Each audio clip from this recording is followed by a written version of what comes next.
As adults, our job is to sow seeds of knowledge in the fertile field of the child's mind and the child's imagination. But as we are working with children, just like a gardener, we can't force those seeds to grow. We have to nurture the environment around it to support their growth. So we have to nurture the imagination that's going to help the seeds of knowledge that we're planting grow within the children's minds.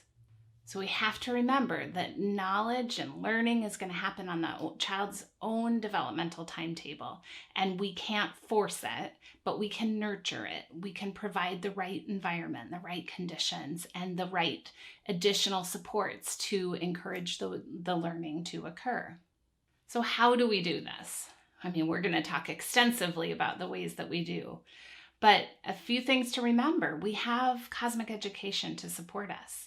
So our job is to implement all of it, the entire thing, not just math and language, all of cosmic education, everything, all the seeds that we can offer to the children, we need to be presenting to them on a regular basis. We present something, then we observe to see how the child responds, and then we have ideas of more things that we can offer to them. That's the constant cycle that we're going through in the classroom. We have to be sure that we have an environment of freedom in our classrooms, that children have complete intellectual freedom, that they can choose what they want to work with and they can work on it, that there are no assignments that limit the imagination's capability. Because that's what an assignment does. A child might be interested in something and you assign a particular activity afterwards, and then the child's interest will stop when the assignment stops. We don't want that. We want the imagination to be free to explore and to do more.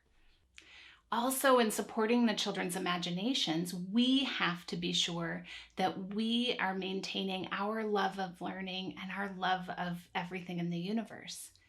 The emotion that we put into our presentations, the engagement that we display in all the knowledge we're presenting is going to inspire the children's imagination. It's going to help them learn. It's going to help those seeds that we sow grow.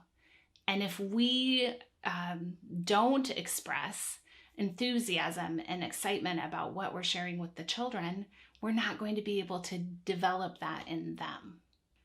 Again, we have to observe. We have to see who is this child? What is driving their interests? How can I support that? Or how can I engage them in something they're not interested in? Again, if we fall back on just going through cosmic education as a curriculum or a checklist, and we don't observe the children, then the seeds that we sow may not be sown at the right time, and therefore they won't grow. When we observe the children, we can respond with all the things we have to offer in just the right time, in just the right manner.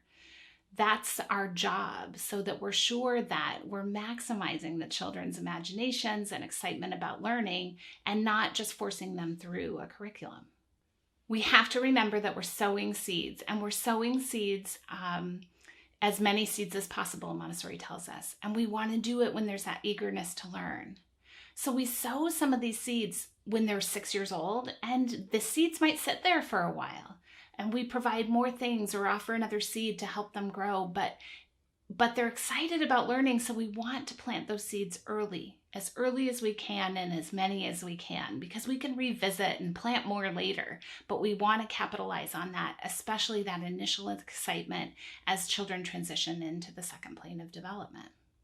Self-construction is the focus, right? We're supporting children's self-construction. We're supporting children in their acquisition of knowledge as a way to support self-construction. We don't want to get caught up in all the knowledge we have to offer as the focus. We don't want the subject matter to drive the child's learning experience. We want the children to drive their learning experience, their interest, their engagement. And then the subject matter we have to offer can continue to bolster that. So that's, again, the way we have to think about self-construction within the imagination is the imagination is really going to drive self-construction, and we have to support that imagination through engaging it, not imposing upon it.